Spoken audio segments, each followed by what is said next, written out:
लेकिन धरातल पे देखा जाए तो कुछ नहीं है, सिर्फ परेशानी के अलावा। लेकिन हमारी सुनने वाला कोई नहीं है। ये बताइए कि आप लोग भी परेशान हैं या केवल यही लोग परेशान हैं? परेशानी है तो सब सेम ही है। विधायकों और सांसदों को देते हैं तो जो आपके साथ पूरी ज़िंदगी लगे हुए हैं उनके लिए आपके पास क्या है? संविदा पे लगा रहे हैं तो उससे तो आप उनका विश्वास ही खो रहे हैं। 50-50 साल से ऊपर के जो डॉक्टर्स हैं वो काफ़ी सीनियर डॉक्टर हो गए हैं, लेकिन उनका कोई आज तक प्रमोशन नहीं हुआ। मैन पावर की भयंकर कमी है, डॉक्टर्स इनके पास है नहीं, स्टाफ है नहीं, मेडिसिन है नहीं, इंफ्रास्ट्रक्चर है नहीं। कैसे संभव है ये सब चीज़ें? केवल बिल्डिंग बनाने से सब कुछ सुविधाएं मिल जाती हैं। एनपीएस वाली पेंशन स्कीम है वो हमारे ऊपर जबरदस्ती थोप दी गई है। मैं तो 2006 से काम कर रहा हूँ, मैं जाने बचा रहा हूँ, मैं वेंटी लगा सब कुछ करता हूँ, लेकिन नहीं है प्रमोशन तो कोई बात नहीं है। कभी बिजली वाले तो कभी बच्चों को पढ़ाने वाले शिक्षक, तो कभी कॉम्पिटिटिव एग्जाम की तैयारी कर रहे छात्र, तो कभी लोगों की जिंदगी बचाने वाले डॉक्टर सड़कों पर है, जिसमें सरकार ये दावा करती है कि उनके आने के बाद रामराज्य आ गया है। ये ऐसा रामराज्य है कि जिसमें आए दिन कोई ना कोई सरकारी कर्मचारी आपको सड़कों पर नजर आ जाएंगे। इन्हीं से हम जान लेते हैं कि आखिर इनकी मांगे क्या है। क्या नाम है आपका? मैं डॉक्टर ब्रजमोहन शर्मा। आज सड़कों पर बैठने के लिए क्यों मजबूर है? देखो, चिकित्सा सेवा देने वाले डॉक्टर्स और जो हितग्राही मरीज हैं, हम जानते हैं दिक्कत कहाँ है, लेकिन हमारी सुनने वाला कोई नहीं है। हम अपने अधिकारियों को मंत्रालय में जाके बताते हैं ये सीने होना चाहिए, भाई मरीज परेशान हो रहा है, दवाइयों की दिक्कत होती है, बेड की दिक्कत होती है, इन चीज़ों के बारे में, लेकिन कभी बिल्कुल नहीं सुना जाता। लेकिन फेस करता है सिर्फ डॉक्टर और भुगतता है मरीज़।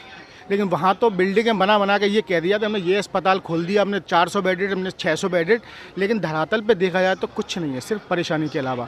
इन सब से तंग आकर हमने शासन के समक्ष रखा कि भाई चिकित्सकों को बुला के कुछ बात कर लो आपस में, जिससे हम कम से कम अच्छी सेवाएं दे सकें और मरीजों का भला हो सके। लेकिन प्रशासन सुनने को तैयार नहीं है, तो हमें फाइनली आके मजबूर भी अपना कार्य बंद करने का काम करना पड़ा। फिर सबसे अच्छा उनका जवाब ये रहता है कि हम चुन करके आ रहे हैं, मतलब हम अच्छा काम कर रहे हैं इसीलिए हम चुन करके आ रहे हैं। तो वही तो कह रहा हूँ, जो धोखे में रखा जाता है। वो तो कह देते हैं कि हमने ये अस्पताल बना दिया, मरीज भी मान लेता है दूर से, कहाँ साहब अस्पताल बन गया। अस्पताल में जाके पता चलता है ना दिक्कतें कहाँ हैं। मैन पावर की भयंकर कमी है, डॉक्टर्स इनके पास है नहीं, स्टाफ है नहीं, मेडिसिन है नहीं, इंफ्रास्ट्रक्चर है नहीं। कैसे संभव है ये सब चीज़ें? केवल बिल्डिंग बनाने से सब कुछ सुविधाएँ मिल जाती हैं। इस वजह से मजबूरी हुई हमें आंदोलन की राह अपनानी पड़ी है। डॉक्टर्स की और भी कई मांगे हैं। 2006 से 2014 के बीच डॉक्टर के इंक्रीमेंट लगने थे, वो आज दिनांक तक इंक्रीमेंट नहीं लगे गए हैं। हमने सतबड़ा भवन भोपाल तक पेपरबाजी की, लेकिन आज दिनांक तक गवर्नमेंट ने इंक्रीमेंट नहीं लगाए हैं। दूसरा, वेतन भत्तों को लेकर कई डॉक्टर्स के वेतन भत्ते अलग हैं। आज भी कई डॉक्टर्स को वेतन ना के बराबर दिए जा रहा है, जो कि बहुत उनके साथ नाइंसाफ़ी है। और प्रमोशन, जो डॉक्टर्स प्रमोट होने लायक आज 50-50 साल से ऊपर के जो डॉक्टर्स हैं वो काफ़ी सीनियर डॉक्टर हो गए हैं, लेकिन उनका कोई आज तक प्रमोशन नहीं हुआ। वो बेचारे वहीं की वहीं उसी स्टेज पे नौकरी कर रहे हैं। रिटायरमेंट की एज तक आ गए बेचारे, तब भी उनका प्रमोशन नहीं हुआ। इससे डॉक्टरों में बहुत रोष है। इनका कहना है कि काफ़ी सीनियर डॉक्टर हो गए, उनका भी प्रमोशन नहीं हुआ है। व्यवस्था ऐसी है। हमारे यहाँ साथ जो है कुछ सीनियर डॉक्टर भी है, उनसे हम बात कर लेते हैं। चिकित्सकों को जो कि अपनी पूरा समय और अपना जीवन दांव पर देकर संवेदना से सभी मरीजों का इलाज करते हैं, पर सरकार उनकी तरफ उनकी आवश्यकताओं के ऊपर कोई विशेष ध्यान नहीं दे रही है। इसी संदर्भ में यह स्ट्राइक की गई है और जब तक सरकार कोई निर्णय नहीं लेती जब तक यह स्ट्राइक चालू रहेगी। सरकार कहती है कि अब तो रामराज्य आ गया है, क्या कहेंगे आप पे? ये रामराज्य है या फिर केवल दिखावटी रामराज्य है? नहीं, स्वास्थ्य सेवाओं में सुधार तो हुआ है और सुधार होने की आवश्यकता है। जिस तरीके से इंडियन एडमिनिस्ट्रेटिव सर्विसेज हैं, आईपीएस है, आईएएस है, आईईएस है, इस तरीके से इंडियन मेडिकल सर्विसेज की भी ज़रूरत है। जब कोई कोरोना जैसा वायरस आता है तब आप पीछे से करते हैं और एडमिनिस्ट्रेशन के लिए आईएएस बैठा देते हैं और उनको मालूम ही नहीं है कि क्या करना है और कैसे करना है। इंडियन मेडिकल सर्विस को कम से कम ओपन किया जाए, जिससे पता चले डॉक्टर्स को कहाँ कैसे यूज़ किया जाए। अब वो तो एडमिनिस्ट्रेटिव ऑफिसर हैं, उनको तो सिर्फ ड्यूटी लगाना आता है। ओल्ड पेंशन स्कीम को लेकर के भी क्या आपकी मांग है? जब आप विधायकों और सांसदों को देते हैं तो जो आपके साथ पूरी ज़िंदगी लगे हुए हैं उनके लिए आपके पास क्या है? संविदा पे लगा रहे हैं तो उससे तो आप उनका विश्वास ही खो रहे हैं। संविदा पे 5 साल 10 साल की नौकरी, उससे उनके आगे बच्चों का भविष्य नहीं है हो पाएगा तो आदमी क्यों करेगा? ऐसे तो सरकार में विश्वास ही खत्म हो जाएगा आम आदमी का। हमारे साथ कुछ और डॉक्टर्स भी मौजूद हैं, उनसे हम बात कर लेते हैं। क्या आपने नेताओं से भी बात की, यहाँ के विधायकों से भी कहा, नरेंद्र सिंह जी सांसद हैं यहाँ से, उनसे कहा? जो एनपीएस वाली पेंशन स्कीम है वो हमारे ऊपर ज़बरदस्ती थोप दी गई है।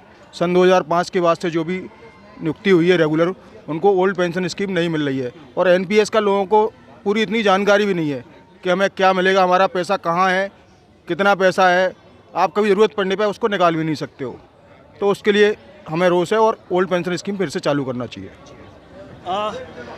आपकी जो हड़ताल है, क्या मांगें पूरी नहीं होंगी तो लगातार चलेगी या आश्वासन पर जो है स्थगित भी हो सकती है? जो हमारी प्रदेश व्यापी आंदोलन चालू हुआ है वो अनिश्चितकाल हड़ताल है। अगर हमारी मांगों पर विचार किया जाता है, शासन उसके लिए आश्वासन देता है लिखित में, तो बंद भी की जा सकती है। आपकी मांगें निश्चित तौर पर सरकार तक पहुंची होंगी, बातें पहुंची होंगी सोशल मीडिया के माध्यम से, तो सरकार ये बात क्यों नहीं सोच पाती कि आप लोगों को असुविधा ना हो या अन्य लोगों को असुविधा ना हो? सरकार के सिस्टम में जो लोग बैठे हुए हैं, एक्चुअली में एक वो कहावत है बहुत बड़ी कि तिजोरी तो हमारे पास रखी है, उसके रखवाले हम बना दिया है उसने यहाँ काम करने के लिए। मरीजों की और जो यहाँ पर जो जनता है उनके दिमाग में ये जाता है कि डॉक्टर चाहे तो कुछ भी कर सकते हैं, लेकिन चाबी भोपाल रख रखी है उनने, और वहाँ से चाबी की परमिशन नहीं मिलती तो हम कुछ कर ही नहीं सकते यहाँ पे। और लोगों को ये लगता है कि ये डॉक्टरों के हाथ में, सबको डॉक्टर कुछ करना नहीं चाहते। तो ये सिस्टम के हम एक्चुअल में खिलाफ हैं कि हमें कुछ करने दिया जाए।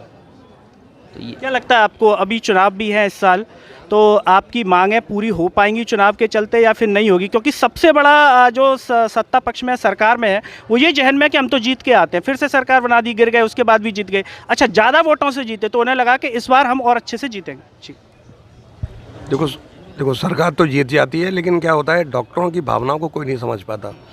कोरोना में क्या क्या हुआ था, कितने डॉक्टरों ने कितना काम किया, रोड कौनी थी, है ना, रोड कौनी थी, डॉक्टर ही काम कर रहे थे, कई डॉक्टर हमारे चले भी गए साथ ही, है ना। सरकार ने क्या दिया, एक सर्टिफिकेट। अभी भी मैं 2006 से नौकरी करूँ, क्लास 1 नहीं हुआ मैं, बताओ कौन जिम्मेदार है? क्लास 1 में अपने आप हो जाऊँगा कि सरकार बनाएगी मेरे को? 2006 से नौकरी कर रहा हूँ, कितने साल हो गए आप भी गिन लो। सबसे बड़ा सवाल यही है कि सरकार ताली थाली तो डॉक्टर के सम्मान में बजवा रही है, कोरोना प्रोत्साहन राशि भी मुझे लगता है अब तक शायद जो फार्मासिस्ट थे उनको भी नहीं मिली। वो तो किसी को नहीं मिली, किसी को। केवल ये मरीज हम लोगों ने टैकल कर लिए थे, कुछ हमारी डॉक्टरों की जान चली गई, उनका हमको बड़ा वो है। लेकिन ये है कि सरकार तो अपना काम करती है, सरकार बन जाती है, अभी चुनाव आने हैं, अपना काम करेगी, फिर जीत जाएंगे, फिर वो काम करेंगे। हम लोग ऐसे ही मरते रहेंगे, ऐसे ही काम करते रहेंगे, लोगों को मानवता के रूप में बचाते रहेंगे। ऐसे देखो, हम डॉक्टर जरूर हैं लेकिन मनुष्य जरूर हैं हम। और मनुष्य क्या करता है, मानवता दिखाता है, अपना काम करता है, मिले या ना मिले। मैं तो 2006 से काम कर रहा हूँ, मैं जाने बचा रहा हूँ, मैं वेंटी लगा सब कुछ करता हूँ, लेकिन नहीं है प्रमोशन तो कोई बात नहीं है। ये कह रहे हैं कि प्रमोशन नहीं है तो कोई बात नहीं है, परेशान है, फिर से जीत के आ जाएंगी। सरकार बेटियों की भी बात करती है, बहुत चिंता कर रहे हैं, 1000 रुपये अब मिलेंगे बेटियों को, तो बेटियों से ही जान लेते हैं, शायद इनकी हालत ठीक हो। क्या नाम है आपका? डॉक्टर अंजुल अग्रवाल। ये बताइए कि आप लोग भी परेशान हैं या केवल यही लोग परेशान हैं? परेशानियाँ तो सब सेम ही है, क्योंकि हम भी उन्हीं की तरह से डॉक्टर हैं, तो चाहे वो फीमेल्स हों या मेल्स हों, सब एक ही है। परेशानियाँ वही हैं, हमारी मांगे वही हैं सबकी, हम सब साथ में ही हैं, मांगे सबकी सेम है। क्या कहेंगे, बेटियों को सुनकर के शिवराज जी जल्दी मान जाते हैं, तो क्या कहना चाहेंगे? नहीं, शिवराज जी जो हमारे मंत्री जी हैं, उनसे मैं यही कहना चाहूँगी बस कि जो जायज़ मांगे हैं चिकित्सकों की, उनकी तरफ थोड़ा सा ध्यान दिया जाए, ताकि हम और अच्छे से काम कर सकें अपने हॉस्पिटल्स में और अच्छी सेवाएं दे सकें। क्योंकि जो मांगे हैं, इंसान सभी हैं, तो जो मांगे हैं तो वो उन पर ध्यान दिया जाए, जो जायज़ मांगे उन पर ध्यान दिया जाए।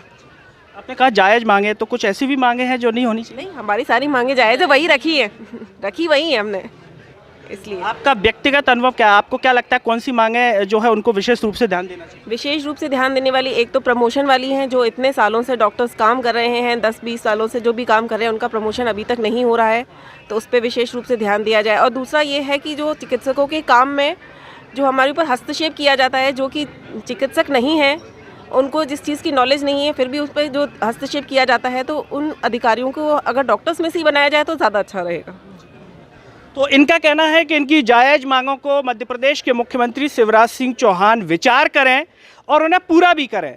ये सड़कों पर बैठने के लिए मजबूर है और मुझे लगता है कि हर सरकारी शासकीय जो कर्मचारी है वो आए दिन सड़कों पर बैठ रहा है।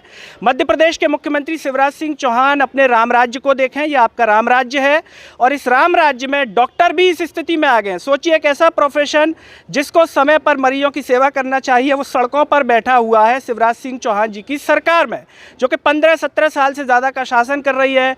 जनसेवा की इतनी बड़ी भूख थी कि सरकार को गिरा करके फिर से सरकार बनाई कि हम ही जनसेवा करेंगे, दूसरे को मौका नहीं देंगे। ये देखिए उस सरकार में ऐसा हाल है।